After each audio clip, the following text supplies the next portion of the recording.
My name is Neil Tomba, and I'm a pastor from Dallas, Texas. For the last 18 years, I've dreamed of riding a bicycle across the United States. Today, our country feels more divided than ever, and I was determined to spend 33 days biking across America to learn how to talk to others about important things in a way that made them feel respected, heard, and valued. This is The Listening Road.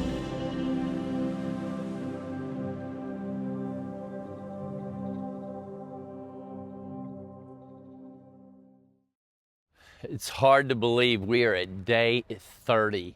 I was thinking about all the up and down we did yesterday.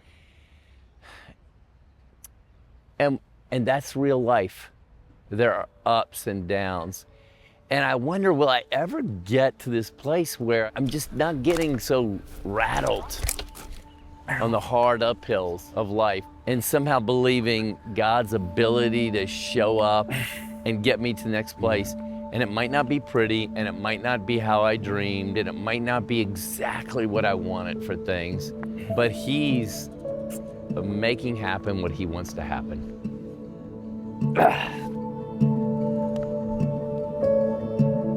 Oh, get my chip ears. Ow. Dang it. We started the ride from Wytheville, Virginia toward Daleville, Virginia with 102 miles on the day's schedule and another 5,000 feet of elevation gain. Right away I started to feel sick, but I wanted to go the distance.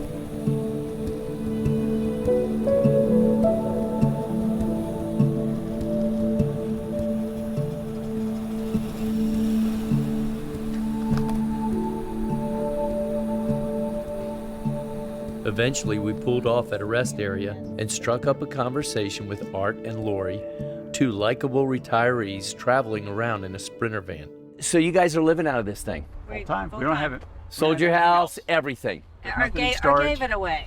We had known each other about a year and a half, and I kind of mentioned to Lori that a dream of mine would be to just live on the road, live very simply, very frugally. We're not wealthy people, but we try to live a simple retired life where it's more than just collecting a paycheck or making a house payment. And then we bought this, and we've been full-time for a year and a month now and have no plans of changing. So what do you do when y'all have an argument? Does he have to kind of go in the bike carrier? No, I'm kidding. We really don't. We don't argue. It's really odd. We don't argue at all. People laugh. Yeah. And kind of wonder, how can you do this? But it's great. So 13 months, how often do you ride your bikes? Like how many days do you ride your bikes? There's a slogan, only in days that end in Y. We ride every day. Nice.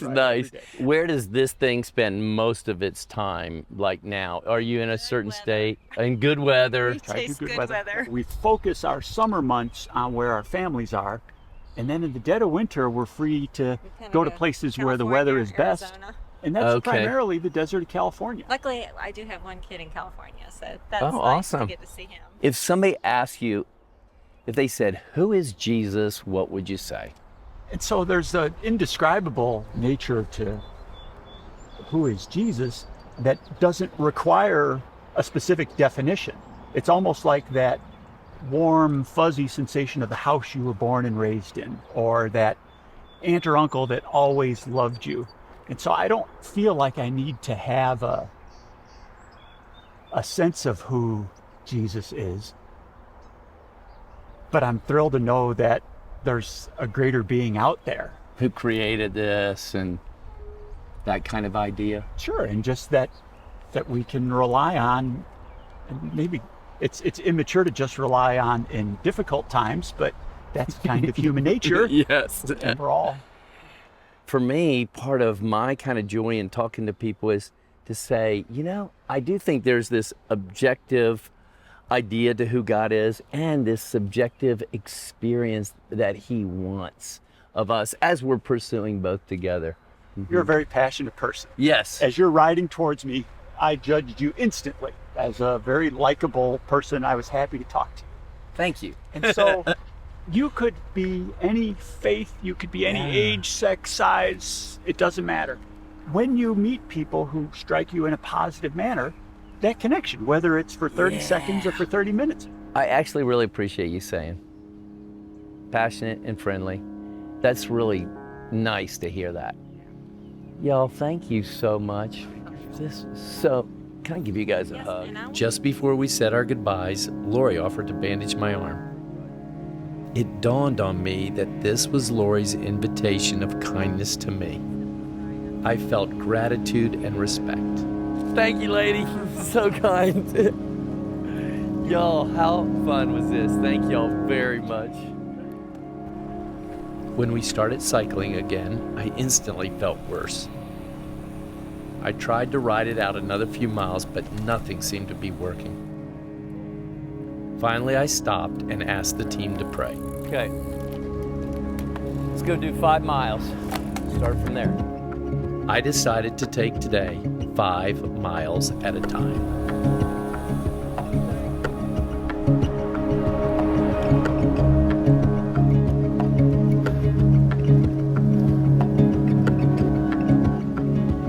When we hit mile 80, I was energized to think we had only 20 more miles to go. Maybe it was mental, maybe it was solely the power of prayer, or maybe both, but I knew then that I was going to finish the day's ride. When we hit Daleville at the 100-mile mark, from the corner of my eye, I saw 2 women struggling to lift a couch off the back of a truck and thought they could use some help. Their names were Johnette and Kelly. What's important to you? This right here. These two? Yes. Family. Family. Wow, that's pretty neat. How long have y'all been together? Probably 3 years too. 3 years? Yeah, this is their mom. They call me mom too. Okay. Okay. So I've been in their lives. I was with them, met them 1 week before their 5th birthday. Okay. And they'll be 8 next month. Kelly, what's important to you? Well, a lot of I'm things. going to include these kids, but Yep. what else? A lot of things are important to me. Kind of like you guys, I think it's really important to take care of other people. However that may be, most of the time it's, for me, my job. But there are other ways, like you guys showed today, and we are so appreciative, let me just say. But it's important to me. I've been a caregiver for a nurse for almost 10 years, and it's really important to me. Y'all are both caregivers. Thank you for what you do. Thank you. Yeah. I've been at it 27 years. And I've been a medical social worker my entire career. That's in the a medical long field. time. Wow. Wouldn't change a thing. Love what I do still to this day. What's going on with your thoughts about either faith or God or whatever, however you might call what that is? We both grew up in church, different denominations. And today, we're not necessarily part of an organized religion, but we believe God can be with you anywhere. You can pray anywhere. You can be in church. You can commune with God anywhere. So, I mean, that is, and we pray before our meals, and they said prayers before their bedtime. So, I mean, we still have that routine and that function, but, you know, like I said, I think we can have church anywhere, not just necessarily in a building. Was y'all's growing up in church, was that a good experience or a bad experience? Or It's a good experience. Was it? When I was younger. Mine was, well, when it's the only thing you know, I guess it was a good experience. And then I went to college and started meeting different, ethnic groups and stuff like that. And I just made a firm decision that I don't think that my parents' religion was suitable for me. So I kind of developed my own relationship. What do you think about Jesus? Or who is Jesus? Either one, what would you say? Oh, I believe he exists. Exists? Yeah. Definitely. Well, God created everything. We would like to thank you for all the help. So I don't think there's enough gratitude and kindness in this world anymore. I was truly living my dream, doing what I'd always hoped I could do. We were people from different backgrounds, with different ways of life, talking about Jesus, starting with love.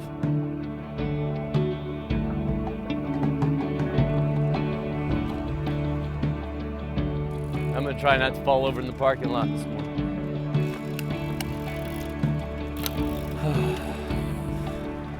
Caroline, Wes, and I started riding, just the three of us today.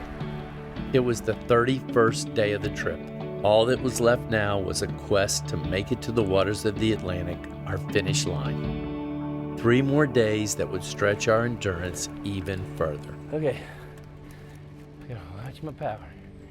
Today would be the hardest. We were riding through the Shenandoah Valley and the Blue Ridge Mountains, only 75 miles total, yet very hilly. I wasn't sure if anybody could go the distance today, much less me.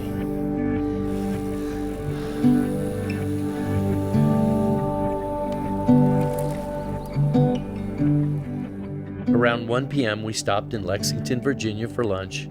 I couldn't wait to give my legs a rest. As we left the restaurant, I couldn't believe what I saw. A group of people stood around our van, an entire crowd of strangers wanting to talk. So I'm from here. I wasn't raised in the Christian faith, and through losing a friend to suicide and my parents' divorce. So you had some struggle. Yeah, I struggle with depression myself. Did you get angry? Yeah, I was really angry for a really long time. And then God brought some blessings into my life. So what does that mean? I wasn't going to be able to afford to go to school. This thing called I was going to have to stay home. Okay. And I had someone give me a really generous gift. And because of that, I was able to go to Greensboro.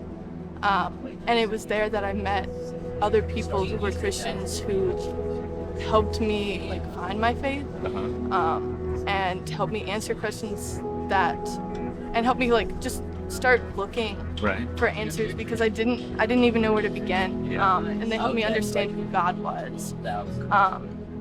And I can just if it wasn't for this gift, I wouldn't have been there, and I wouldn't have met these people, and my faith wouldn't have grown. And Randall, where are you from? Originally Alaska. Alaska. You're native Alaskan? Yes. Wow. What's your tribe again? Inuit. Inuit, okay. Inuit. And you work here? Yes, as a cook or a chef, whichever you prefer. So growing up Inuit, did you grow up with any kind of spiritual heritage or faith background with that? Not really. My grandfather, he was considered a father in a church, and my mom played the piano in the church. Oh, a church? Yeah. So a Christian church? Christian church. Really? Okay. So that kind of took over more than the actual tribe part. So Randall, what do you think about Jesus? Since you grew up in that church and your mom was playing the piano, what do you think about it?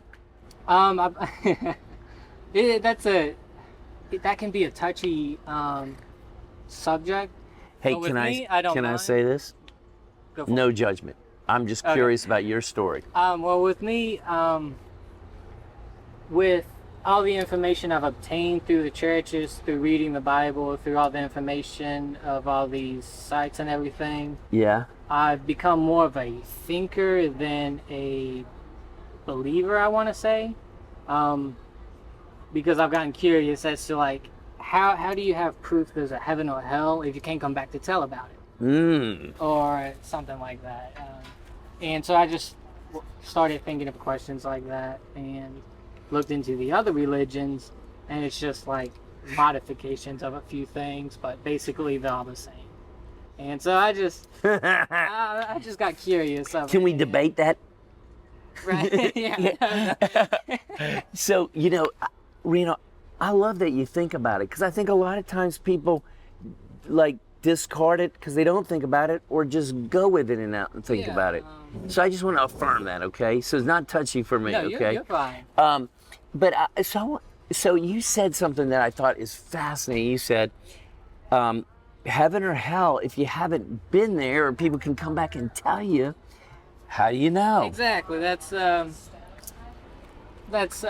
saw it was a picture with just a chick, and she had a conversation bubble, and she was thinking to herself that Jesus walked across the river, across the ocean, the water, the water, yes, the sea. Well, the sea. she was thinking like, well, what if the sea was frozen at that time? And that's how he walked across the water. And that's how they got across instead of splitting the sea. Mm-hmm. And so that kind of got me thinking a little bit as well and everything. Can I tell you a secret? Go for it. I've been on that sea. Have you? Sea of Galilee in Israel. How is it? It doesn't freeze. No? But hey, here's something I'm going to leave you to think about. Dude, I think you are really right on when you say, man, if you could go there and know and see and come back. And like have proof. And have proof. And let me tell you, I want to encourage you to go back and read the stories of Jesus. Do you have a Bible now? Yes, I got it from my grandpa. So. Yeah. Cool. Go back and read the stories of Jesus, because you know what Jesus basically said? What? I came from heaven. You can't, okay. He basically said, I came from heaven. Here's the deal. So here's what I would say. Put everything together. If what we have is reliable about Jesus's words, then you've got what you're looking for. Yes, as long as you're self-satisfied. If it's reliable. Yes. If those words in your Bible are reliable, you've got what you're looking for. As long as they're reliable. Yeah. Not bad. All right. Yeah, I'll check it out. Once Wes, Caroline, and I started riding, the road gradually climbed for many hours. We are continuing to today try to live in the present with our pain and our tiredness. And the way we're doing that is just saying we're doing 5 miles at a time. And what I know is all of us here can make this 5 miles. And then we'll go and think about the rest. Late in the afternoon, we passed mile 50, and the road started to incline. At first, it didn't seem so hard. 5 miles went by, 10 miles, we stayed together. The road narrowed, the trees enclosed above us. We climbed and climbed.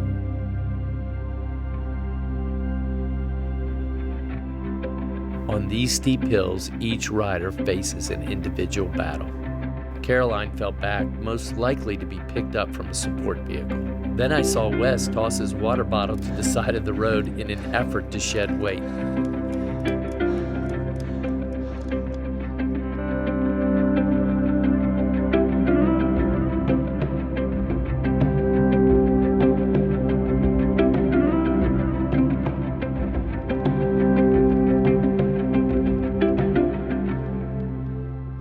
Finally, after 35 minutes of absolute agony, we had done it. We'd finished the hardest day of the trip. I so wished Caroline was here with us. Hey, for Flatlanders, we just did a hellacious climb. What a cool way to finish the day. And I told Wes, I said, no, it's going to be hard for anybody to appreciate that climb with 31 days and everything we did under our belt. That's solid. As we sat down for a much-needed rest, I spotted Caroline coming down the hill in the distance. She made it. I'm so happy for you. I'm so happy for you. Oh, I'm so glad you didn't quit. What? Purpose. I got rid of this because I didn't feel like carrying it up the hill. I was like, no.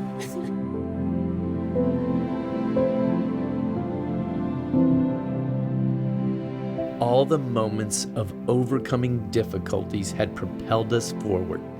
We had succeeded and succeeded together.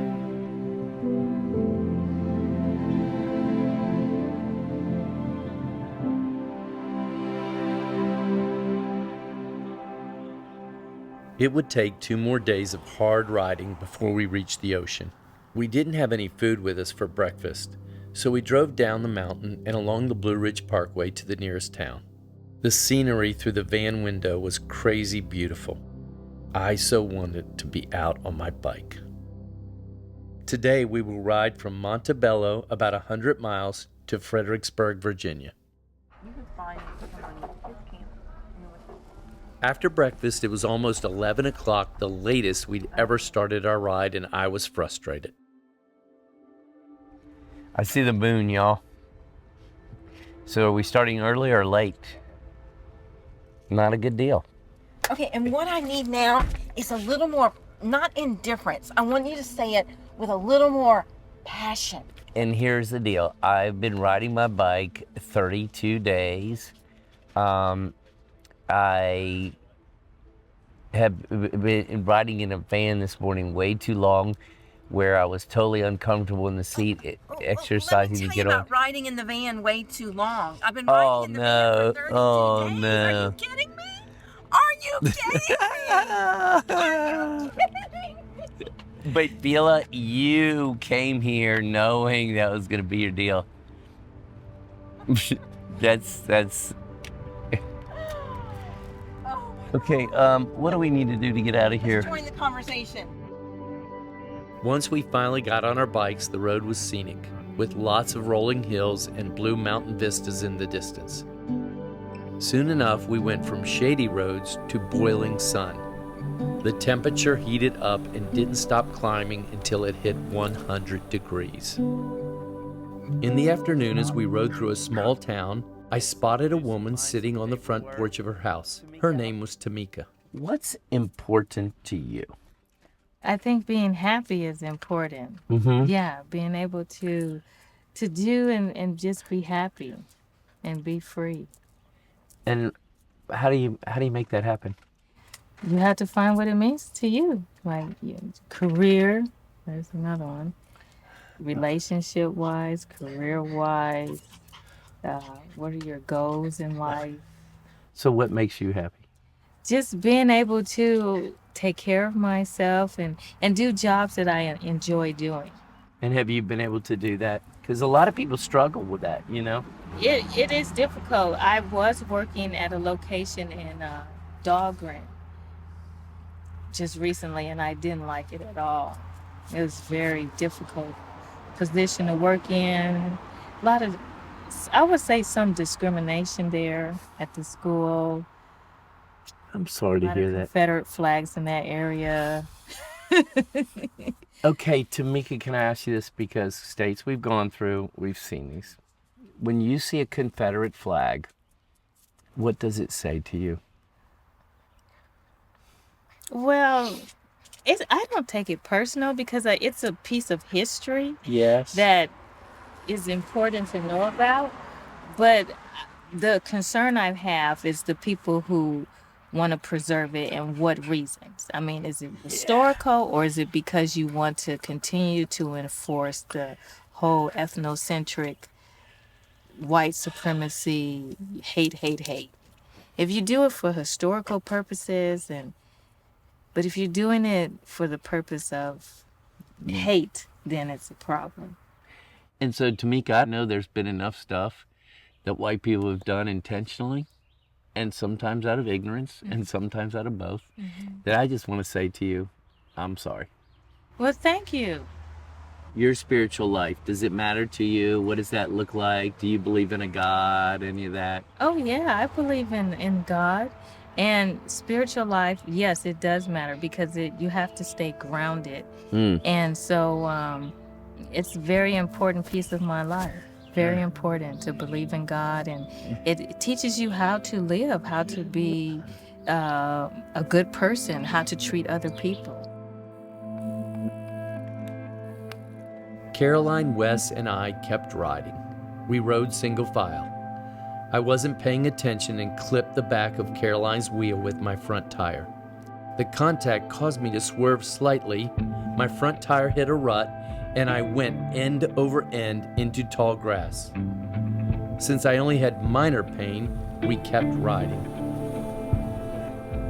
As the day went on, the heat became relentless. My right wrist stung and left shoulder throbbed.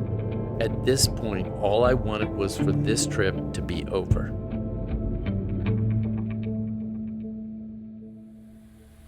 My attitude changed when we met Michael, a semi-pro rider who was excited to meet fellow cyclists. How long you been living here, dude? Man. Since I was 5. So, Oh, wow, okay. Wow. So, And are you training for something? Yeah, I'm on a semi-pro racing team called Really? Ladder Stress Velo Kelly Benefits. So, have you guys heard Rally Cycling, the big tour team? They're like orange. And Okay, stuff like that. okay. So we're like under them. They're the pro team. We're the semi-pro cool. team. Okay. So, yeah, 3 years ago, I got recruited by an Olympian. His name is Nick. He won a gold medal in the team pursuit. Uh-huh. So, Oh, wow. training under him. So one day, try to go to Olympics myself. Oh, wow. I'm both really good at long distance rides, but I'm a really good sprinter too. So We're trying to figure out what we are, too. We're kind of good at long distances. yeah. But I just beat a semi-pro to the city limit sign. Did y'all see that? Did you get it? Sorry, Michael. You know, it is what it is. Oh, we're right here, Michael. This is it. As we reached the hotel, we continued talking. What is important to you as a person? live life. Like literally tomorrow can be pretty much the last. So like, why not Go live for it. today like you can? Like I was like, I might just rest today.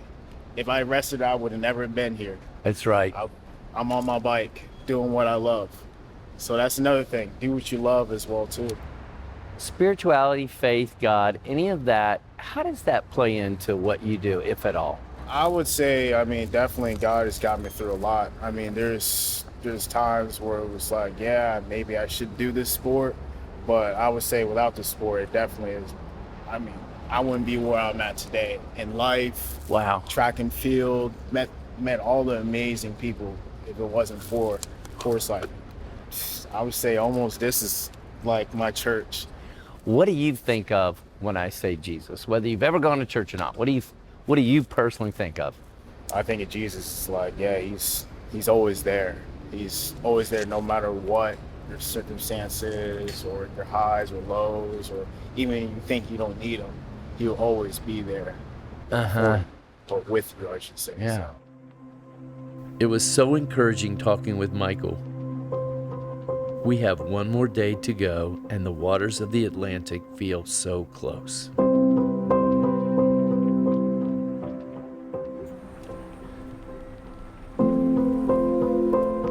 The next morning, the entire team was up and ready to leave on time. This would be the last ride of the trip, cycling 88 miles from Fredericksburg to Annapolis, Maryland.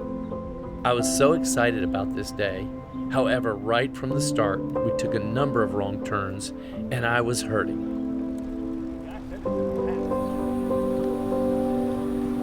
We rode toward Annapolis and hit traffic. Motorists honked at us and made obscene gestures. The day was already hot, and it took all my efforts to concentrate on the road ahead.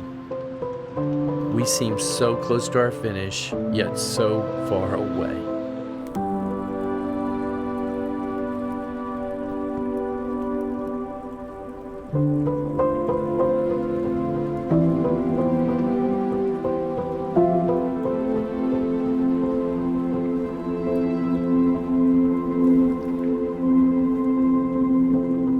A flood of emotions came over me thinking about how far we've come.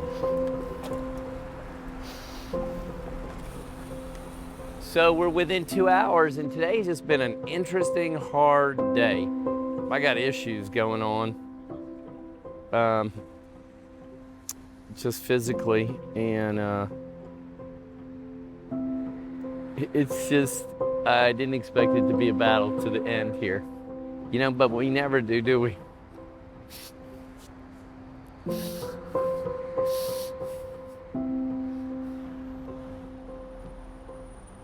Just so there's something about this that just reminds me God wants us to trust him every minute of every day. We call it desperate dependence.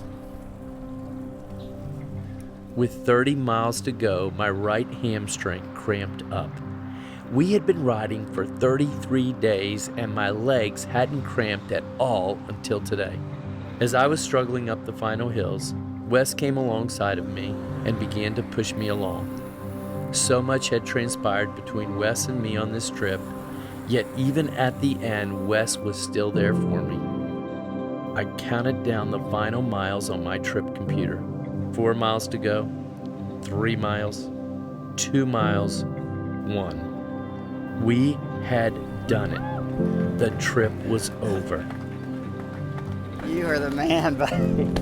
Wow. Couldn't have done it without you. Good job, buddy. Thank you. Thank you, Caroline.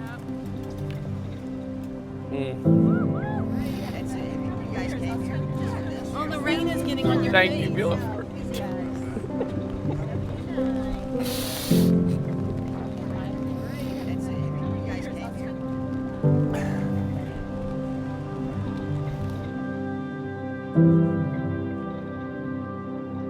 Today we were talking about this would not have happened without this unique team. Thank you guys.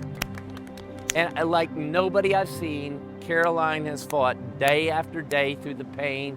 We had a talk about just would she come or not. And I said, man, I really want you to come. Caroline, thank you for just doing it, girl. Thank you, thank you. Wes and I knew each other from I don't know how many years ago, and we've had a great time reconnecting, and we've had a great time getting mad at each other during this trip. And you know what, Wes?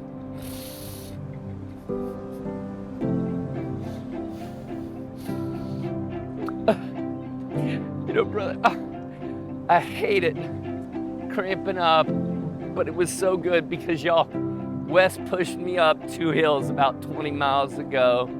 And Wes, just thank you, brother, because you have been there. And I have no doubt that I could not have done this without you.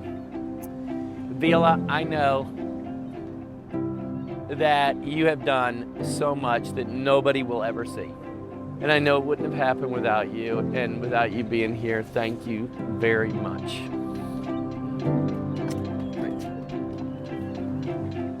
After we'd packed the bikes on the van, Caroline's parents took us to a nearby boat where they'd set up dinner for us in celebration of our achievements.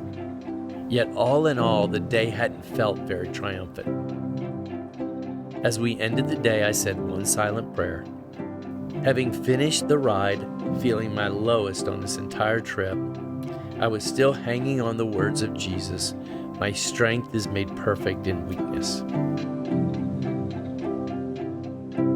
The next morning, with a few hours to spare before our flight, we drove into downtown Washington, D.C. and stopped at the National Mall. I thought back over the trip and considered what we just accomplished. We rode nearly 3,000 miles on our bikes, all the way from Santa Monica Pier in California to the Annapolis Pier in Maryland. We had made it across America. We had conversations with people from all walks of life. All the people we had talked with came from every background imaginable.